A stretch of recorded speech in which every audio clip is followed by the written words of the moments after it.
các vị ngày hôm nay đã tới đây tham dự cái buổi event nhỏ của tổ chức bởi Autodesk Việt Nam và công ty Autodesk.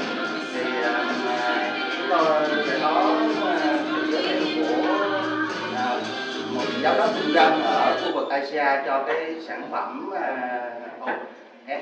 M&A này, và sau đó sẽ là một phần giới thiệu về cái tính năng mới của cái sản phẩm M&A.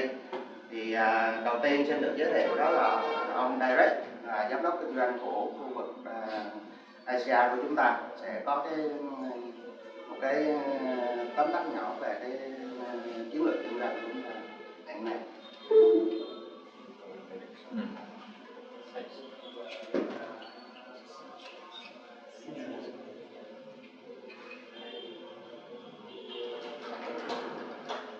Oh, that was fun. That's very fast. Okay, Sid, maybe you help me with slides. So, good afternoon, everyone. And in Vietnamese, xin chào. Xin chào. So, it's good to be back in Ho Chi Minh again. So, I have a chance to firstly welcome everyone to another Autodesk event. For media and entertainment, it's always a bit different. It's a bit cozier. We have nice locations like this, so it's not the typical large auditorium or hotel. So it's good to welcome everyone again. Today I want to start by actually just sharing a bit about media entertainment in Vietnam and the trends around the region itself. So Vietnam, being part of the ASEAN 5 countries of Malaysia, Indonesia, Thailand, Singapore, Philippines, and Vietnam, actually has less developed markets compared to the Americas or Japan or even parts of Europe. But what's very interesting is all the growth and all the work is actually in this region now. And that's not even including China. So we are experiencing very, very high growth rates. It's a very exciting time to be in this business, and I'm sure you know in your own ways because you are in the industry, right? A lot of the countries here are very ideal locations for outsourcing. So in Vietnam, there are many good examples. It could be Japanese houses opening up studios here. It could be Korean work coming into Vietnam. It could be American work coming into Vietnam, and so forth. If we look at growth rates, and I just want to share with you this number so you can bring this home to your bosses, or if you are the boss today, this is the number you put in your head, right? Or you can bring this home, and if you are an artist or even a lead supervisor or a studio manager, the global growth rate in media entertainment is right up here. Where is Vietnam?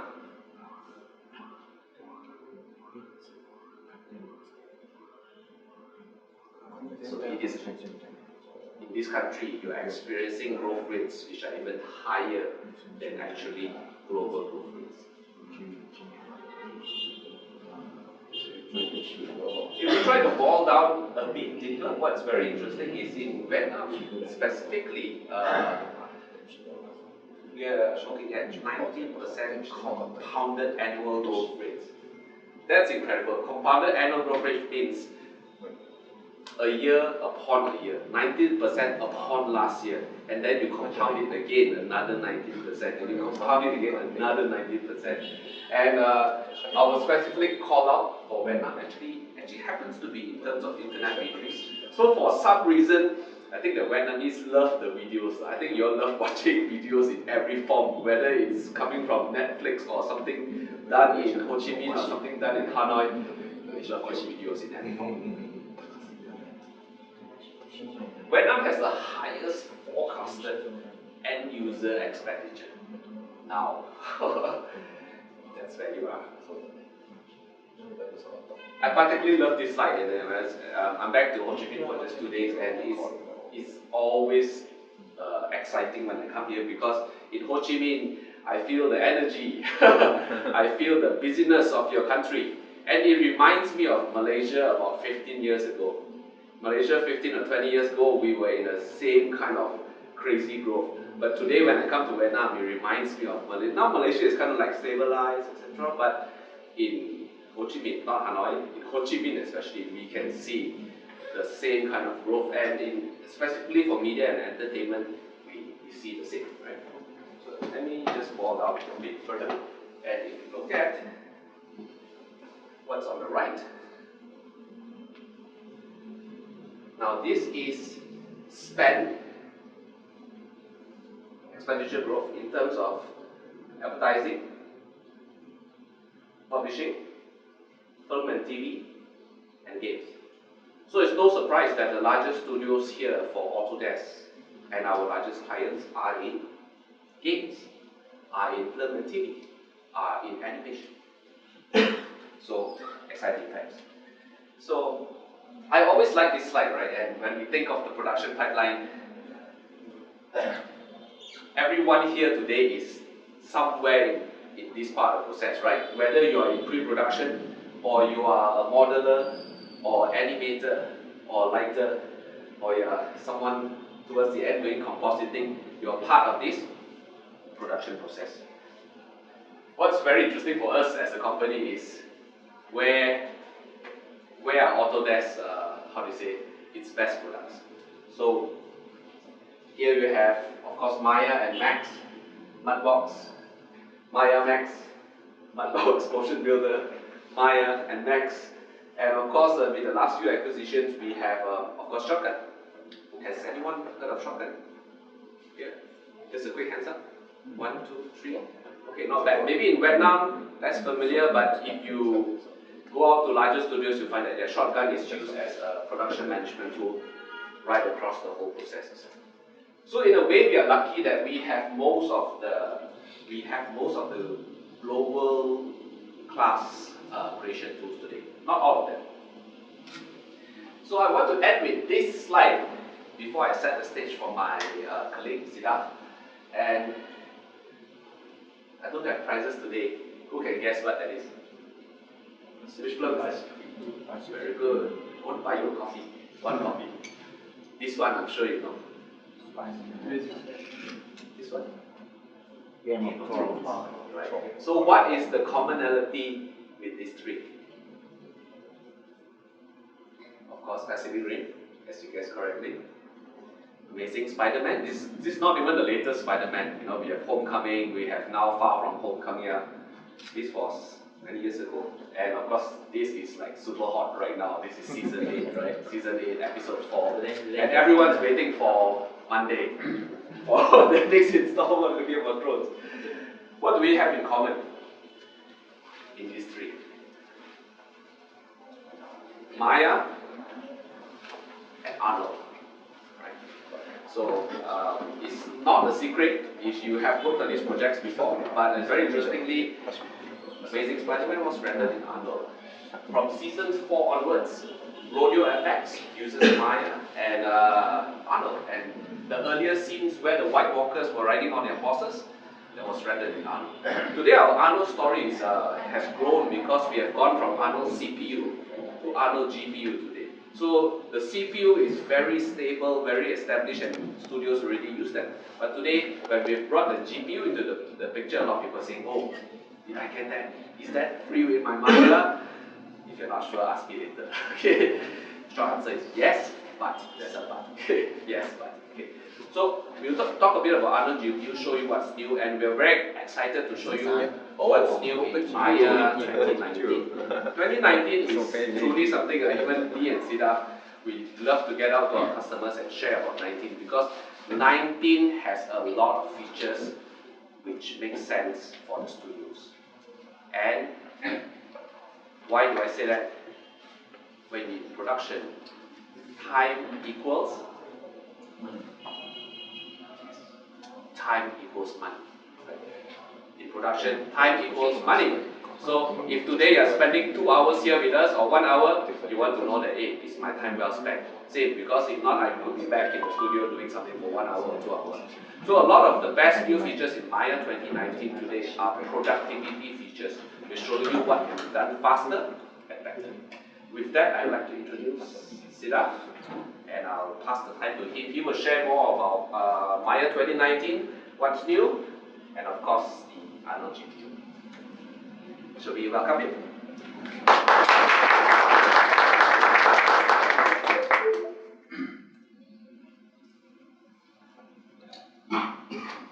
Alright, I'm going to jump the mic because I think it's small enough room to talk. So how many Maya users out here in the room? How many people using Maya? One. I refuse to believe that I know one. This who works along the biggest Maya users out here. Any Max guys? Right, so even though we built this event as a Maya 2019 and Arnold launch, I'm going to actually be taking you through the Media and Entertainment Collection, which is the way we kind of like to position our tools to the studios nowadays, because it gives them the opportunity to have an end-to-end workflow, which is based on an Autodesk pipeline, and everything plays together very well. So I'll give you a brief look at what the collection is all about, but we'll spend most of our time looking at Maya 2019. I'll go through the 2019 new features, which is massive in terms of anyone who does animation mostly. But I'll also take you through some of the changes that we've done in the recent past as well with Maya. So, by the way, my name is Siddharth. I'm the Senior Technical Specialist with Autodesk Media and Entertainment. I'm based out of Singapore, but me and Derek, we keep flying down to Ho Chi Minh fairly often to see all our customers out here. So when we talk about the Media and Entertainment Collection, it always boils down to how can we help you increase productivity, right? How can we help studios be more productive, get more bang for the buck that they're spending with us, with Autodesk. Now, when we talk about productivity, it boils down to being able to scale your production. So this might be able to take on more work than you've done or you're doing in the present. It might mean being able to render more number of shots per day on your render farm, or now using your GPUs now that Arnold's there. It also, production is getting very global nowadays. You're most likely collaborating with studios that are across the world and pipelines that are very mixed, right? Gone are the days when an entire studio would be based on an only Maya pipeline. Right now, the tech's become advanced enough that we can allow artists to use what they want and be able to transfer their work in and out of the packages to be able to collaborate. So standardizing production with industry-leading tool sets like Max and Maya is also something that the collection addresses very well. Again, when we talk about being able to take your data from Max to Maya or to Mudbox or to Motion Builder, we've also built in workflows where it's easier to kind of take an FBX file or take an Alembic file format and move it across the pipeline. FBX was our kind of base standard for many, many years, and with the VFX industry now adopting Alembic in a big way, we're now moving towards better support for the Alembic file formats as well. And the last thing is automate, some production tasks. So even though the collections, the mainstay of the collections is Max and Maya, we also have some really cool tools that not a lot of people know about actually out there. So it would be great to have you guys take a look at them and maybe spark some ideas over how you could use some of the other tools in the collections to automate and speed up your workflows. Now, what is the Media and Entertainment Collection all about? So it's a single license, right, which will give you access to, first of all, supporting tool sets like Motion Builder, Mudbox for digital sculpting and texture painting. It also gives you access to Sketchbook for concept design, digital concept design. And we also have something called Recap in there, which is a photogrammetry tool set. Right? I'll go a little bit in depth with each of these tool sets a little bit later. But then obviously everyone in the room probably knows about Max and Maya, that's like the mainstay of the collection. And last year, we also added Arnold, right? Now, this is a big game changer, the addition of Arnold in the collection, because what we've done is after the acquisition of Arnold, we have replaced Mentor Ray as the base Autodesk renderer in Max and Maya. We have replaced Mentor Ray with Arnold. So to be able to use Arnold in Max and in Maya is completely free, whether you're using the collection or you're using a standalone license of Max or Maya. Within the Max and Maya GUI, Arnold is absolutely free. So you're not spending money on investing in another license of any other third-party renderer, right? Also with the collections, in addition to being able to use Arnold for free with Max and Maya. You also get 5 nodes of Arnold that you can stick on your render farms. So if you have a render farm or you want to use a cloud render farm and take your own licenses up to the cloud, you get 5 extra nodes with each collection license, right? And as I said, these licenses can be stuck locally on your render farm, or if you want to use a cloud rendering service and bring your licenses to the cloud, you can also do that via the collections. So when you do the math, it works out to a ridiculously cheap price of $30 or $40 a month per node license, which is probably the cheapest way to add any rendering tech out there in your studio. So if you've got third-party renderers today in your pipelines, you might want to think about taking a look at Arnold, because it's definitely fast, it's definitely robust, as you will see a little bit later, but it also makes a lot of business sense. So with the collections, we address scale by giving you rendering power with Arnold. We give you access to Max and Maya, and we also give you access to workflows that deal with performance capture or photogrammetry as well, with Mudbox, Motion Mirror, and Recap. I'll just switch to this. Alright, so getting to the main show. Autodesk Maya 2019 came out a couple of months back, right? We've been working for quite a long time. So, fun fact, Autodesk Maya 2019 was delayed by almost half a year, right? The reason was there is this massive new feature called cache playback, which we were working with leading animation studios around the world. And we wanted to make sure that it was completely ready for production when we released it, right? A lot of times, a lot of users complain, you keep putting new features, they never really work as expected, or they've got these problems there.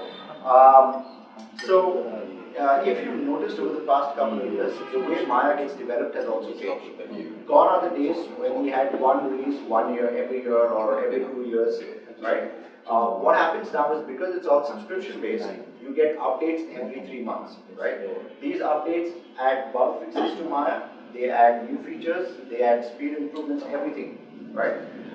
So an update is as good as a new version, but with limited feature sets. Maybe not as much in fast. Now the whole idea behind this is, when we speak to our customers, instead of wanting new features, their key ask is, make Maya go faster for me, right? I'm a guy who uses Maya on a day-to-day basis. The tools that are already in there, I want them to work well. I want them to be kind of non-buggy first, and also make that a lot faster. So if you look at some of the things that we've added in the past few years, it's all about making Maya go faster, right? We've added cache playback for animation. There's the time editor for animation that we've added. We've also made Maya more and more accessible towards new users. So we've overhauled quite a bit of the UI, quite a bit of the workflows inside of Maya to make it easier for a new user coming into Maya to kind of pick it up and start working with it. So the 3 main themes of Maya 2019 is better animation, faster tools, and a beautiful working environment, right? So let's look at animation first to start off with. I'm just going to jump in and fire up my Maya.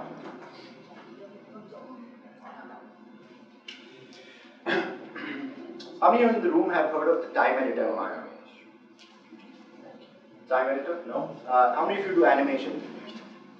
Animation? One guy? Alright, 2. Okay. So all modelers over here? Or texture artists? Okay.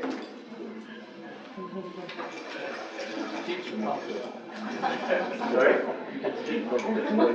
Well, there's a couple of guys, but let me just show you, because it's a really cool feature. So for the modelers over here, we spent 2016, 2017 overhauling the modeling in Maya. We spent quite a lot of effort and time in overhauling that side of things. I'm going to show you something we did in 2018 in terms of UVs and texture mapping.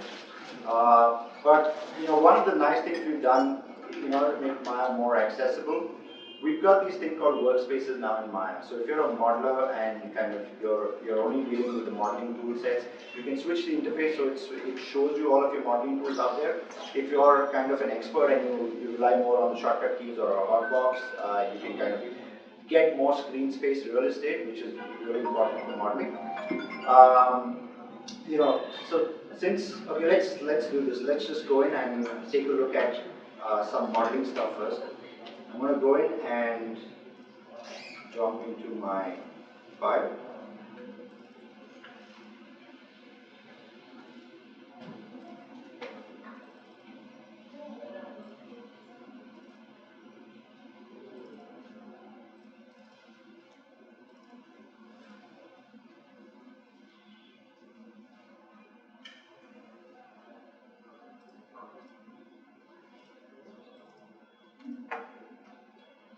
Right.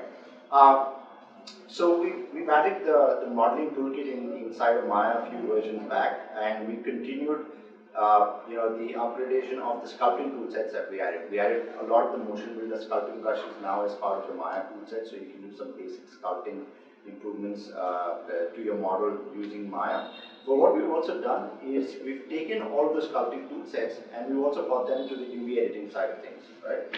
So the UV editor, this came in Maya 2018, where we went in and we added a UV toolkit. So we completely overhauled the UV interface, for people doing models and UV mapping. And we've also added a whole bunch of new tool sets when it comes to working with UVs. So just to give you a quick tour of the new UV editor inside of Maya, I'm just going to go in and kind of get rid of these guys and select this head out. Now I'm going to go in and slap on a simple planar projection, so I'll just slap that on over there. This is nothing too complicated. We've got a simple planar projection. The first thing that we've done is made it easier to see the different islands inside the viewport itself.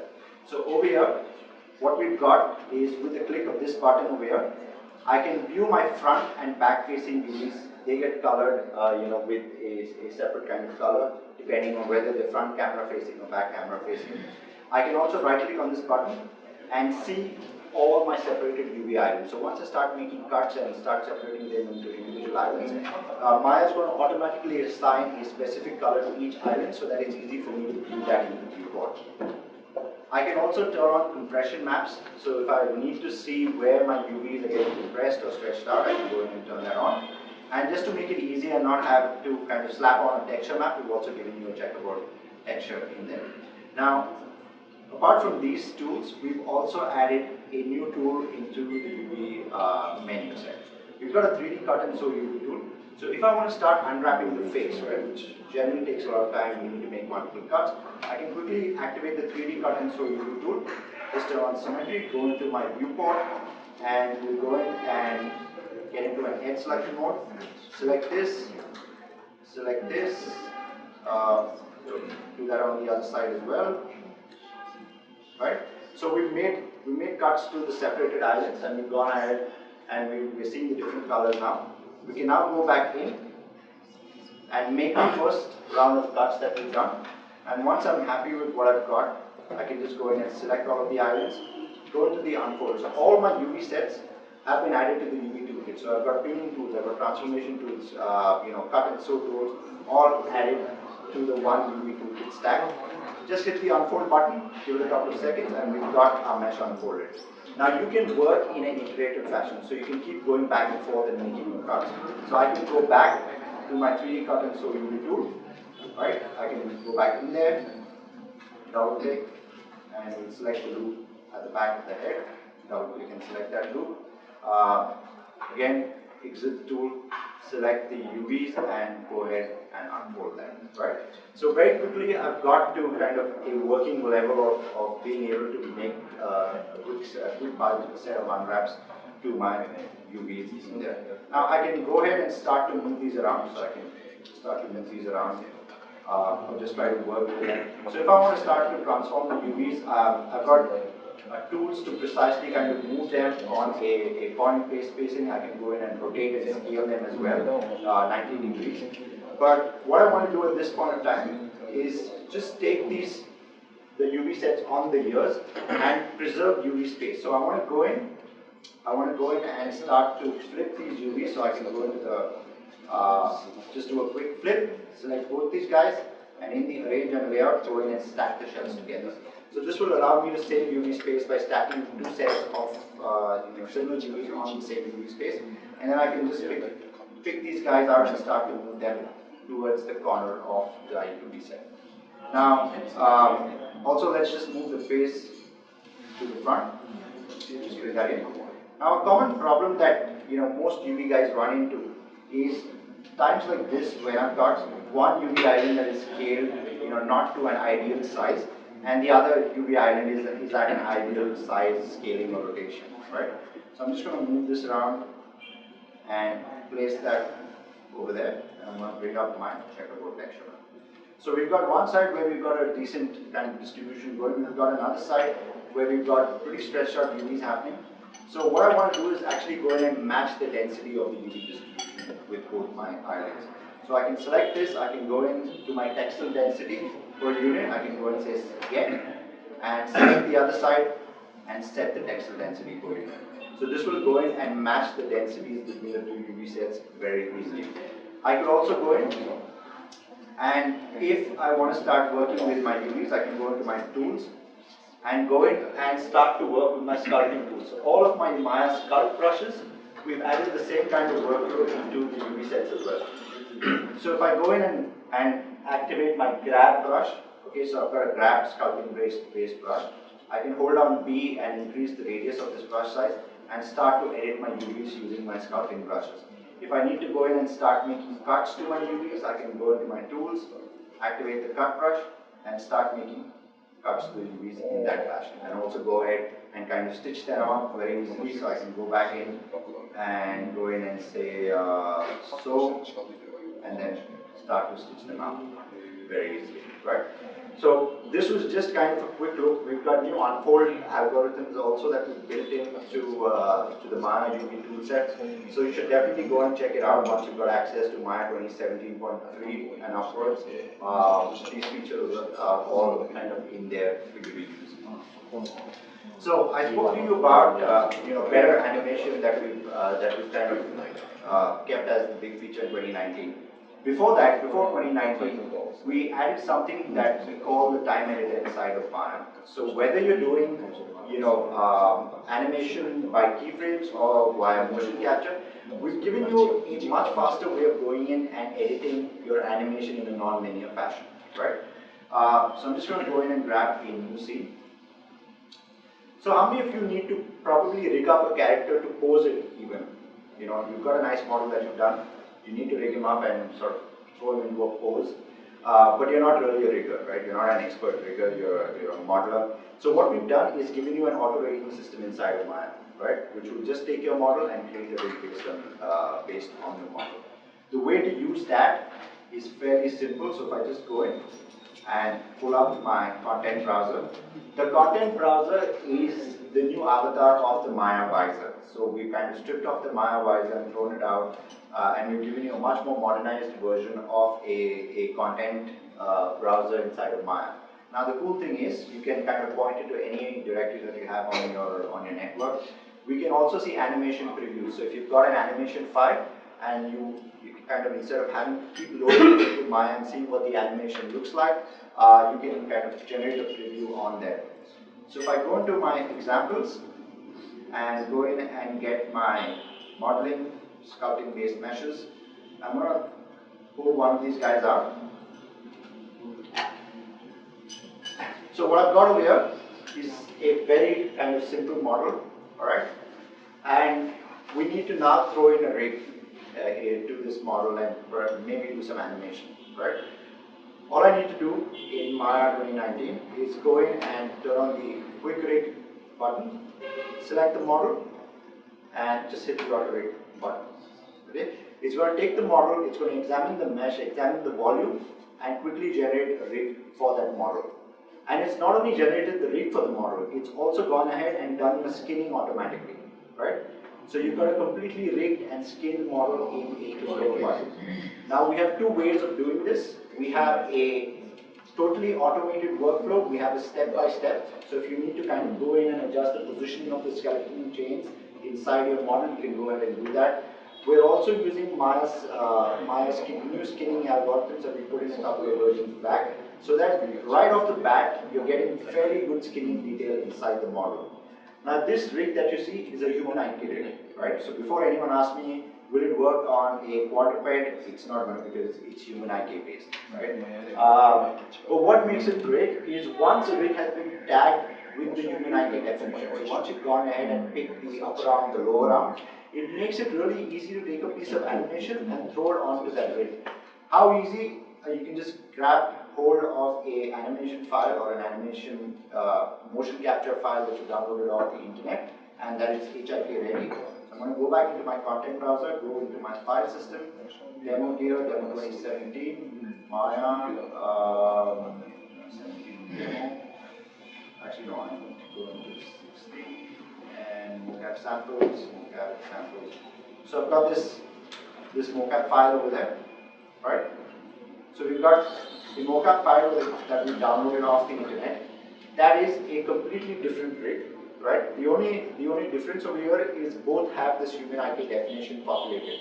So when I want to switch or transfer the motion onto a character, I just need to go into source, cartoon mocap example, and it's done. Alright, so I can just slim this down. So even if you're only doing modeling today and kind of you need to provide some extra service to your client, tools to make it easier for you to get it, right? Now, continuation of these kind of animation efforts, we've also added a time editor. So I'm just going to jump in and pull up a new scene file and just go and say open. Go into 2017,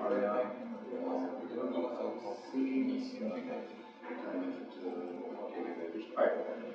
Now, since we're doing some animation in this scene, I need Maya to kind of adapt to a more animation-friendly interface. So I'm just going to switch the interface out. So the time editor is essentially for anyone who's worked with After Effects or Premiere. It's just like an editing timer, right? But where you can actually go in and edit and work with 3D animation. Now, you can pull any kind of data into the time editor. All you need to do is go in and select a particular object or control object. I can go in and save a key, so I'm just going to do a simple animation, save a key there, save a key there, and towards the end, you just jump back into the FQ editor, go in and select that, and paste that up, right? So now I've got a simple looped animation that I've done on this guy. What I can do with this animation that I've got on there is I can go into the time editor and say add animation from scene selection. So it's converted all of the animation that I've done into an animation clip. Now with this clip, I can go in and scale the animation up. So if I want to slow this down, I can go in and slow down the animation, right? If I want to speed it up, I can go in and speed up the timing on this animation fairly quickly using the time editor. If I need to go ahead and loop this animation out, so if you're doing a game asset and you want to loop a walk cycle, you can go in and loop the animation out as well. Now you can do looping on the same spot, or you can do a progressive looping as well. So if you wanted to carry forward in space, you can progressively loop the animation as well. What is really cool about this time editor workflow is the fact that you can work on compositions. So if you need to animate 3, 4, 5 different versions and show it to a client before you get an approval which one he wants to pick or which one looks the best, I can work in composition. So I can create a new composition and I can do a completely different animation on this composition, but anytime I go back into composition 1, I've still got my original animation intact, right? So in the same Maya scene file, I can work on different versions and have them all saved in compositions. So we'll just go back to composition 2. And now if I want to go in, I'm going to go into my content browser. And now we want to start working with some kind of complex actions. So I'm going to go and pick up one of my motion captured animations or my keyframe animations, just go there. So this animation data that I'm pulling in, that can be mocap, that can be keyframed, anything, right? You can keyframe a walk cycle, save it as an animation clip, save it out, and then if you want to use it on another project, you can go ahead and pull that out at that point of time. So I've got one animation there, I've got another animation that I'm going to pull out, so I'm just going to drag and drop this second animation onto my timeline, and it's going to create a new track. The first animation is this guy doing this, dance move and walking off, and the second animation is just this walk action. So I want to kind of mix and match these two animations. Now, as an animation studio, this is going to give you ideas on how you can speed up your animation workflow. Instead of just resorting to standard keyframes, you can actually go ahead and build a whole library and kind of use the animation editor to quickly prototype the animations and then go ahead and refine it. So I only need to use half of the animation clip from the first file, so I can go into 166, select this, and go in and just split the clip into two parts, right? I don't need the second part, I'm going to move that around and pick this one up. Now, the first clip ends with this guy with his legs together and hands in the air. So we need to find a similar position to kind of match the actions or match the animation. It's not all magic, you need to kind of do some pre-work before that. So we're going to go and take kind of this position over here and say trim before. So I'm actually going to cut the portion I don't need and just throw it away. Now if I go in and start to do a transition, we get an automatic transition between the two animations, right? But this looks really bad because both the actions are in different positions in word space. So we need to be able to match the two positions so we get a good blend going between the two. So what I could do is go into the end of the first clip. I need to pick a body part as a reference. So I'm going to pick the control on the leg, right? Pick this guy and say match to previous clip. Hit the match button and now we match the positions. And in just a couple of seconds, if I go in and do the transition, we've got the first clip, okay, bring back, and then transitions into the second clip into there we go. Okay, so this way you can kind of really create some really complex looking animation in a matter of time. Now, for those of you that do animation, if you're working with T-poses, if you want to block out the timing of your animation, this works both with animation clips as well as static poses, right? So if I want to kind of play around with the with maybe the hand positions, right? So when he starts his dance, I want his hand to be in a closed position, right? So we've got the fist pose that his hand is going to go in. I want to slowly kind of go into an open pose, so I'm going to drag and drop that. So right now it's just going to snap from one action to another. So it's just snapping on one frame. And then towards the end, when he does that, I want him to go into this sort of hand point position. Okay, so I can just sort of copy this out and paste it over there. So we've got 1, snaps to 2, and then snaps to 3, right? Now this is just snapping on a keyframe, so I can just select all of this. I can select all of this and go in and say create transition. So we've got the first pose, transitions to the second, holds the second pose because we can copy that keyframe and goes into the third pose. So I can really kind of get complex with the animation work that I'm doing. You keep layering, animation upon animation. You're working with different compositions, and this is certainly something that we hope will make the life of an animator fairly easy. So let me just jump on to what we've done in 2019. So let's go back. So in 2019, what we did was we added something called cache playback. Okay. If you've how many of you have animated in Maya before? Maybe you're not an animator now. How many of you have animated in Maya? So you know what a play blast is, right? So typically you do an animation, you run a play blast, and then you see what it looks like. If it doesn't look good, go back, make your changes, run a play blast. For guys who animate on a day-to-day basis, we went and asked them how much time do you typically spend. So they said about 2 minutes per play blast every 5 minutes when I'm animating. It works out to about 2 hours a day that they've spent doing play blasts in Maya. So what we said was, what if we could kind of go ahead and take out the need to do play blasts at all? Just make Maya fast enough to run kind of in real time. So this is the data the animators came back with, spending about 2 minutes per play blast every 5 minutes, and they're wasting about 2 hours a day. So our development team, went and worked with this idea of what if Maya was fast enough to just play. So what we came up with is cached playback, right? Now cached playback is awesome because what it actually does, and I'll show you a comparison first. So this is Maya 2016, right? This scene, which is a fairly kind of production-ready scene, is running at 8 FPS. Maya 2018 still at 8 FPS. 2019 with cached playback is 24 FPS, right? Now, the reason this is happening is the addition of cache playback inside of Maya.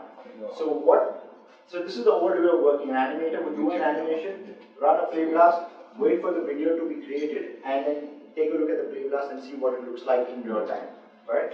But now, they can just hit play and Maya's fast enough to run, because what happens is when you hit the play button, we get this blue bar kind of populating the timeline, and this creates the animation cache. And this will automatically populate anytime you make a change. So if I go in and change a particular node, it's only going to recache that part of the animation. So it's an intelligent caching system which allows people to be faster when they're working with Maya. Right? So the cache playback, when you hit play the first time, it will populate the cache, and then once you hit play again, it becomes fast enough to run in pretty much real time on your version of Maya. So this is a massive, massive deal for animators that are using Maya 2019. It's literally every big studio that seems wants to get onto Maya 2019 purely for this particular feature. The other thing that we've also done is a beautiful working environment. When I talk about beautiful working environment, I mean making the Maya viewport really awesome enough to give you great quality displays inside the viewport.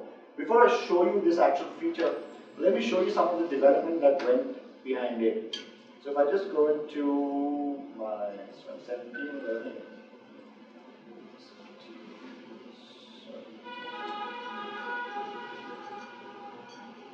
so as you know, we've been working on Viewport 2.0 for many years now, right? We had kind of limitations in some of the older versions, but with Maya 2017, we have a completely functional and ready Viewport 2.0 setup.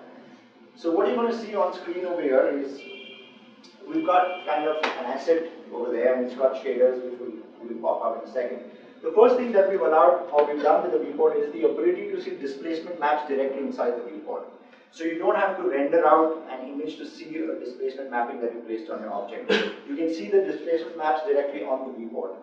Secondly, the Viewport 2.0 now has full feedback on any kind of lights or kind of texture maps that you have on your model, thus giving you very high quality displays right in the viewport itself, right? Now this is an Arnold shader that we have on this asset.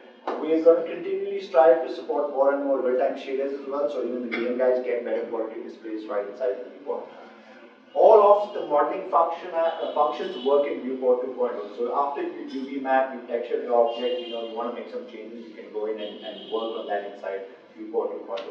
This is an Arnold Skydome that we are editing, and you can see we're getting lighting feedback directly inside the viewport. Now this is really cool. This is an Arnold Render, and this is the viewport, right? So the Arnold Render quality and the viewport quality is fairly close to each other. So an artist is going to spend less time in hitting the render button and getting better feedback right inside the viewport. Another thing that we've also done is transparency mapped objects. So in earlier versions of Maya, when you had your transparency mapped object, you got really crap shadows like this that showed up in the viewport, right? Which made it really hard for you to kind of work with the lighting in the scene. So we've added a transparent shadows option, where now if you go in and turn off the lighting inside the viewport, you get perfectly accurately transparency mapped objects in the viewport 2.0.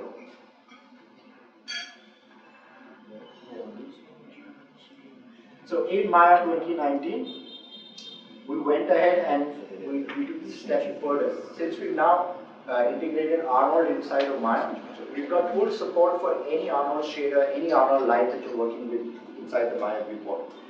So here we've got,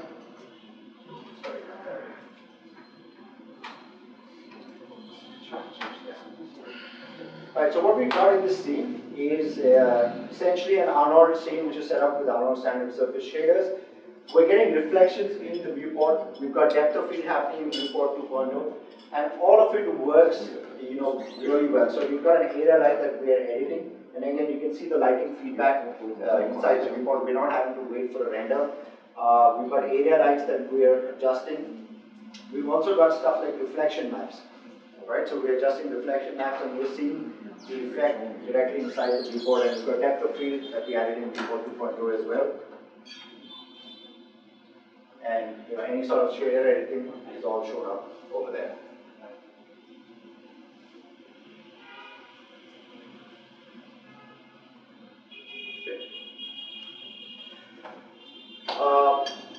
last thing we've done is made Maya faster in standard stuff. So, something that we've continually kept working on. Now, this is some of the work that we did in Maya 2018 in terms of performance and animation workflows. So this is Maya 2017, full scene, running at 13 FPS. Now, when you went in and hit an object in the Maya viewport, you got a slight improvement, but it was never enough, right? Because it was always evaluating the objects that you hit in the viewport. It was always evaluating it in the background. So what we went and did in Maya 2018 is we reworked the way this works inside of Maya. So in Maya 2018, we've got better frame rates with all of the characters. But now if I go and do a view isolated or a view selected, I jump up to 50 frames per second from 19 frames per second. Right, we've done also improvements in the HIK evaluator, so we've got kind of better feedback. Also standard file load and save times. So if you're using Maya 2015 or 2016, you're going to see a big improvement in the amount of time it takes you to load and save a file across the network or locally on your machine as well. So you can see the big difference on server save times from 46.28 seconds to 49.3 seconds. Again, we've tested a variety of different scenes and we've kind of tried to improve the time it takes you to load and save a scene file inside of Maya as well. And then finally in 2019, what we also did was, so now if you've got a heavy scene file that loads up in Maya, if you've got an entire city that you're loading up in Maya, in previous versions of Maya, what used to happen was Maya would just freeze for about a minute or two till it loaded up all of the models, all of the texture maps and everything else that's in the scene. We've developed a texture map streaming system. So if you've got really high resolution texture maps on your model will load up instantly and the texture maps will stream through in the background while you can start working with Maya. So that's that's something that's helped with large scene file loading time. So we've got 2018 and 19, and we're loading fairly heavy scenes in both these guys. But the same scene in 2019 loads up in 47 seconds, whereas in 2018 it's about 1 minute 21 seconds. We've also sped up day-to-day tasks like being able to move around in the viewport. Snapping has been improved in 2019, so the speed at which Maya snaps to objects has been improved. Obviously, with the cache playback that we saw earlier, the animation has also improved.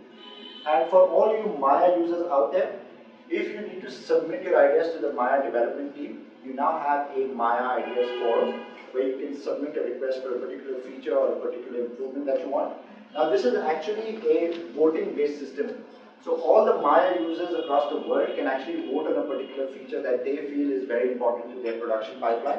And the Maya development team will bump that up in the kind of importance level of tackling a defect or a feature inside of Maya. Okay?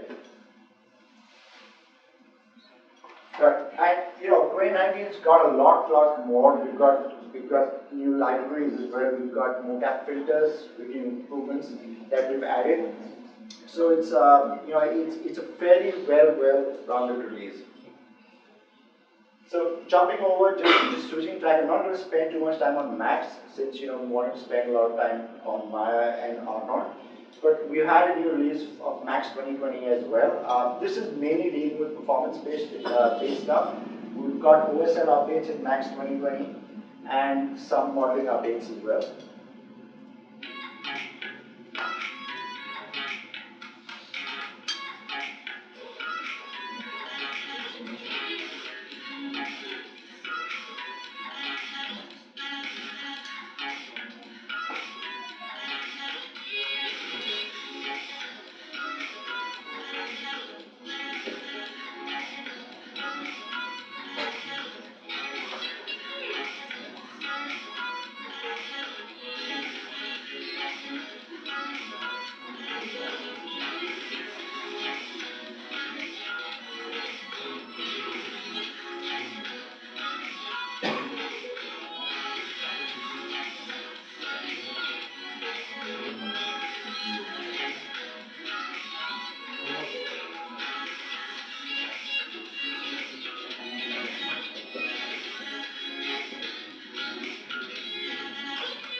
Max and Maya are obviously kind of the mainstays of the collections, but we've also got complementary packages that support your production workflows.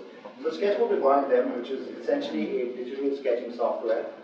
Now, what Sketchbook allows you to do is kind of in the pre-production phase, use, when you want your concept artist to go in and mock up some ideas that you have for your character designs, Sketchbook is really useful for those kind of scenarios. Now, obviously, being part of the collections, it's all tied to one license, so you don't have to go ahead and go out and get another license to kind of have these capabilities within your studio. Again, Sketchbook's been in development for a long time. It's been in the market as well for a long time. So, we've got a fair amount of people or concept artists that are using it. And being part of the collections, it will allow your artist or your character artist to kind of have all of the tools that he needs to bring his characters to life. So here we've taken the sketch that we've done earlier in Sketchbook. We're using Max to kind of mock up a model fairly quickly. And then we're jumping back into Sketchbook for perhaps creating some of the marketing material out there that we want to use for our games or for our animation shows. Recaps also very cool. How many of you have heard of recap? No, not surprised because it's more used in kind of the AAC space. But people get really when they know about recap being part of the collections, it's something really cool to have. So it's a photogrammetry tool set which has a point cloud to 3D mesh and photo to 3D mesh option. Essentially, the usage is fairly simple. You've got a bunch of images that you've done, right? So you take images of a particular object or a space, or in this case, the example that we're seeing, the guys actually went out and took a YouTube video of a drone flight over the Grand Canyon, right? They got the individual images. So right now what we're doing is from the video, the images that were extracted, we're taking that and we're uploading that to the cloud, right? So we're taking all of the 40, 50 images that we've captured via the video file, we're uploading that to the cloud. And the recap server takes about half an hour to 45 minutes to process this.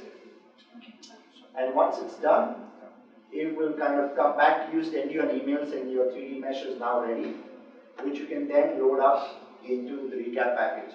So this is the finished mesh that we've got. So we've not only got the 3D mesh from the photographs, but we've also got texture map detail, right?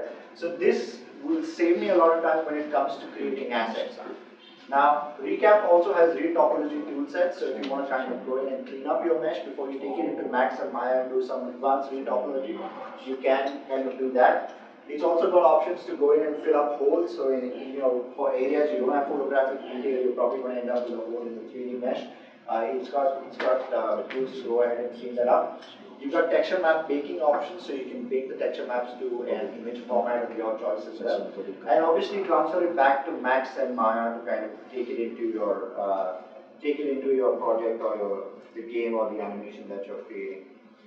So that was kind of more of an environment example, but even for smaller objects, Recap works really well. So this is something I did just before a webinar at home. So I'm just going to show you.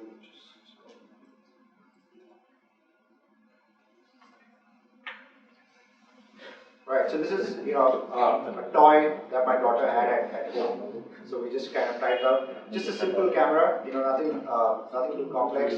Set it up to the cloud in about half an hour. It gave me back a mesh that I then cleaned up and retopologized using the topology tools in Maya. And then I was able to take that into Max, take it into VR, right? So we put it into Max Interactive in a 3D VR environment. And I took it back into Maya. I created a crowd of elephants and rendered that out with Arnold, which is, I'll show you the amount of scale that Arnold can handle as well. This image on screen is like a few seconds of render time with Arnold in Maya. Alright, so things like Recap is really cool. We've also been making some fairly silent updates to Mudbox in the past couple of versions. So in Mudbox 2019, we've added dynamic tessellation, which kind of gives sculpting artists the flexibility to go in and sculpt from a base mesh without having worrying to add detail before they start sculpting.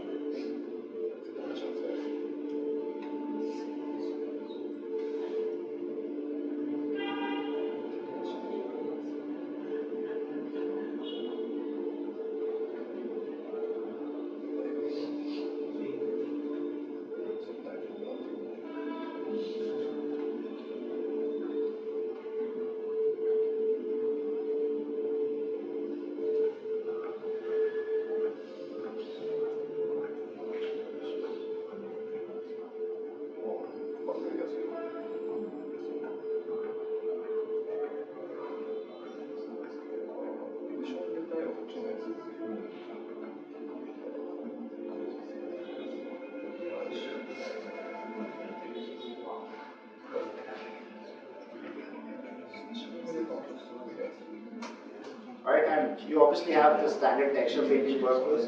So if you want to kind of go in and quickly paint your texture maps on your meshes, Mudbox gives you the ability to do that as well. You've got layer-based texture painting workflows with Mudbox. We haven't really done much updates in the last couple of versions, but it's there for someone who wants to kind of make use of these kind of workflows using the collections. So this is just a kind of stencil-based and layer-based painting workflow that Mudbox brings to your pipeline. And obviously, we've got one-click interrupts with Max Maya if you want to take your meshes back into Mudbox or back out of Mudbox as well. Okay, moving on to the last bit, Autodesk Arnold 5.3. So, as you know, we've added Arnold to our rendering pipe. It's been about a year and a half now. When we added Arnold, we were at version 4.5, and we've now kind of, in the span of a year, moved up to version 5.3. The nice thing about the Arnold development is that it's independent of Max and Maya.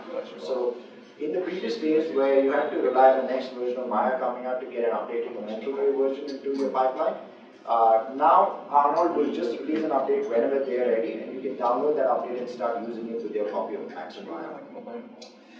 So yeah, Arnold features that you want to talk about in Arnold 5.3.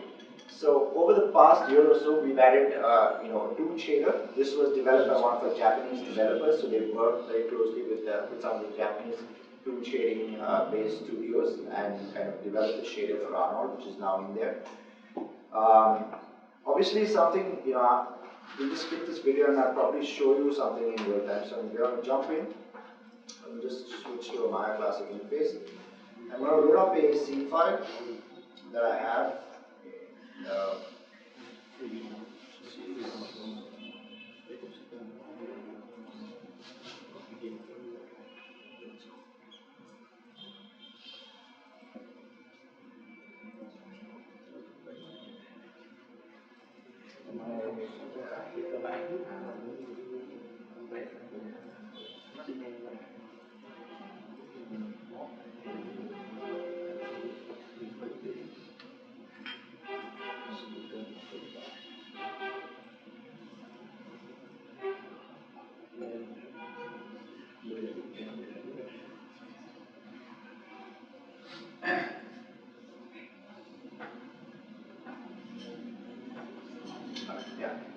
Alright, so I'm just going to go in and make sure that we're looking at the CPU version first, so that seems cool.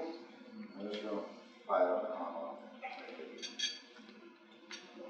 So this is the Arnold CPU version that we have running right now. Before we jump into the GPU, I thought, just to give you a comparison between the two versions. Arnold CPU has been around for quite some time now. It's really robust and production ready, obviously. One of the key benefits of Arnold is the interactivity that it brings to your workflow. So for instance, we've got a render running right now, and if I start to kind of go ahead and edit, start to move around in the scene, we're getting almost a real-time update of the render happening in my Arnold render view. Now, some of the nice workflows that we bring to the table with Arnold, so let's say you're a rendering guy and you kind of keep working with the Arnold render view. We've also got something called 3D manipulation. So rather than switching between the render view and the Maya viewport, we can now manipulate the view directly in the render view itself, right? So if I want to kind of do some look depth, we've given you tools to kind of go in and get that done faster. We've also given you some snapshot options. So if I just want to go ahead and pick this up, go into the attribute editor, and just jump in and make some changes to maybe the material that we have on there. So we've got the update happening fairly quickly. Now we can go ahead and take a snapshot. Now we can also do comparisons between these two. So I can just say set as A, set as B, and do a comparison between the two images as well. So some really nice options. The interactivity is really great. But one thing that really stands out about Arnold is how fast it is in terms of handling scale. So let me just go ahead and bring up another scene file. I'm just going to load up Maya 2018 because I've got the scene running over there. So what I'm going to do right now is create a forest of about 100 trees and show you how fast Arnold can chew through that data in terms of being able to render that out. So while this is loading up in the background, maybe we can go through some other stuff. We've also added a fabric parameter to the standard surface shader, so you can do nice different fabrics inside of Arnold. We've added the rounded corner shader to the Arnold tool set as well. Unit 5.3, we have visible area lights. If you're doing interiors, I think this is more of an animation crowd, so switch to this. So this is our denoiser that we have. Typically, when you're rendering and you're running into a significant amount of noise levels in your render, you want to be able to run it through a denoiser. With Arnold, we have two denoisers that we built in. We have the NVIDIA Optics GPU-based denoiser, which is an automatic final frame denoiser. So essentially, when you turn that on, what it does is just examines your final frame and runs a denoiser on that. So if I just go into the RGB pass, we've got a completely noise-free image that we've got in there. So this is fairly cool. Allows studios to be really nimble and quick when it comes to getting good quality renders. This is the second denoiser that we have, which we call the noise denoiser. Now this is the post-process denoiser. So once you finish your renders, and you want to get rid of all the noise that you've created because it's a kind of a fast render that you've done, you can run it through the noise denoiser and get images like that. Alright, so this is something very useful to have when you're tight of production deadlines and try to kind of go ahead and get your work done. Let's get this in. So the nodes that you get with an M&E collection, the 5 nodes that you get with the M&E collection. The nice thing about those nodes is you can use them with Max, you can use them with Maya, you can use them with Houdini, you can use them with Cinema 4D. So you're not having to purchase a separate license of Arnold each time you want to use it with another third-party DCC. So with whatever support Arnold has for applications out there, they all work with that one license or 5 nodes of Arnold that you get with that M&E collection. Right, so before we get on to GPU, I want to show you the scale. So in this scene file, I'm just going to very quickly just load up the scene file.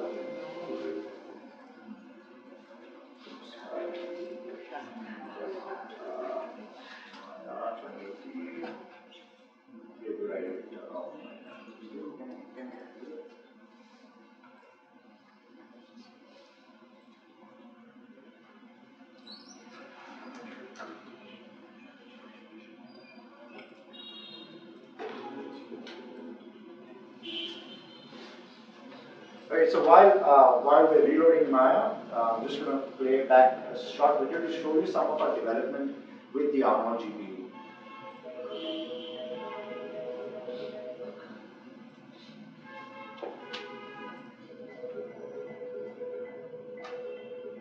Arnold is a production mask processor. It's a rendering engine, which means that it is the software that is used to create the final frame for film, animation, TV shows. Arnold aims at simplifying workflows, reducing the number of parameters.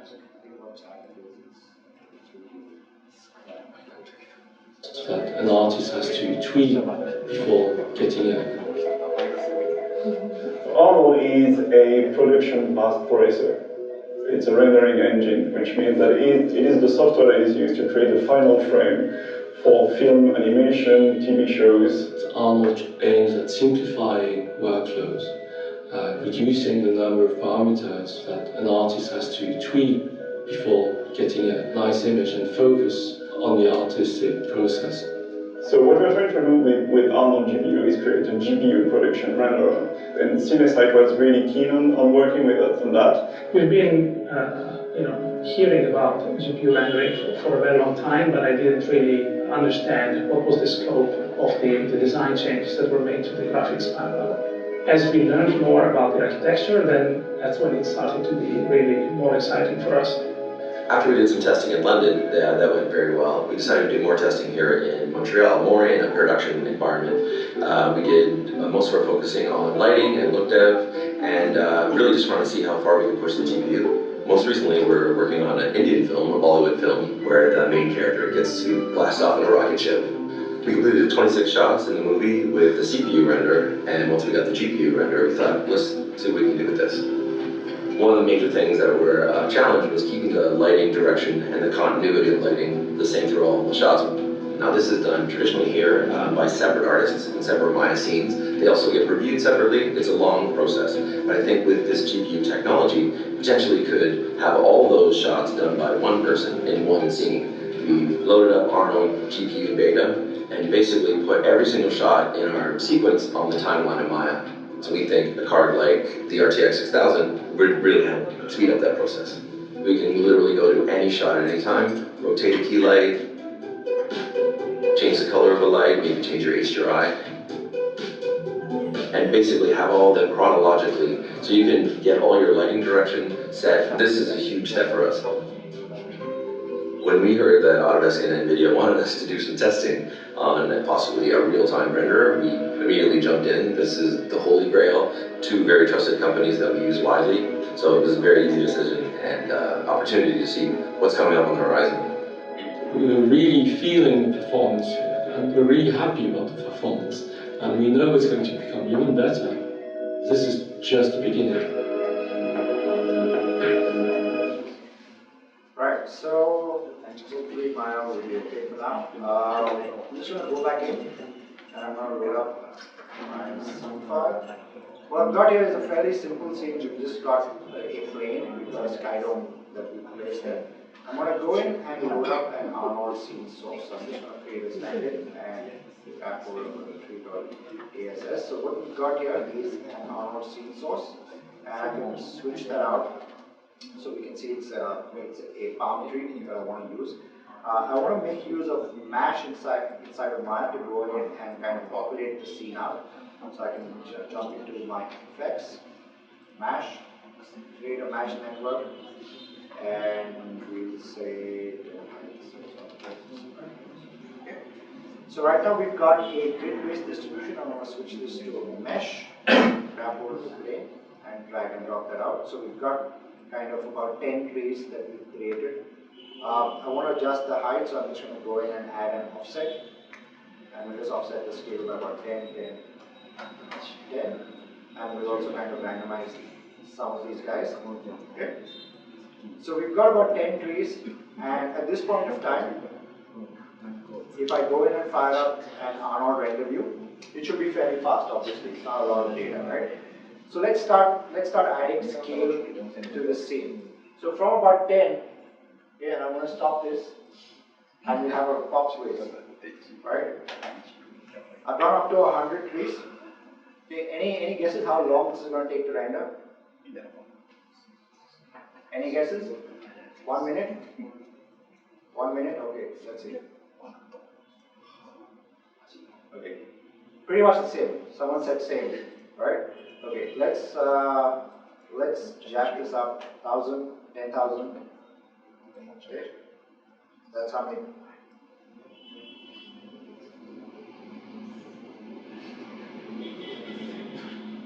Right. And it's still fairly responsive, right? So I can go move my Maya scene. Let's take this one step further, 100,000. And just hope Maya doesn't crash. So it's going to take a couple of seconds. It's going to take a couple of seconds to actually duplicate all of these objects, right? But we still get to 100,000. And even with 100,000 objects,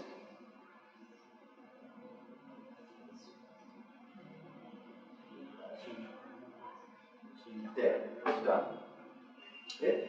So when I say Arnold handles scale really well, it really does that. It's a part of a lot of Hollywood movies nowadays, right? A lot of the VFX pipeline have Arnold as their in-house renderer. So what we did was, about a year back, we started work on the Arnold GPU. So the GPU is right now in a public beta, which means you can download, use it, test it out in production. We're aiming for a full release in the next few months, once kind of we work out all of the small kinks. But essentially, the Arnold GPU is all about giving people a unified workflow. So you know, our whole idea behind the Arnold GPU is to allow people to use the same kind of shaders, the same kind of lights, and be able to interactively switch between the GPU and the GPU render. Which means we want the artist to use the GPU for loop dev, so when they're setting up the shader, their lights, they're using the GPU to get fast feedback. And when they want to render the final frames on the render farm, then they have access to the Arnold CPU version, which they can throw out on the render farm. Now, at this point of time, there are some features that are still to be done, but it's really fast and interactive in terms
again, having the GPU will make it easier for studios to scale, so that's kind of a comparison of the timings that we're getting.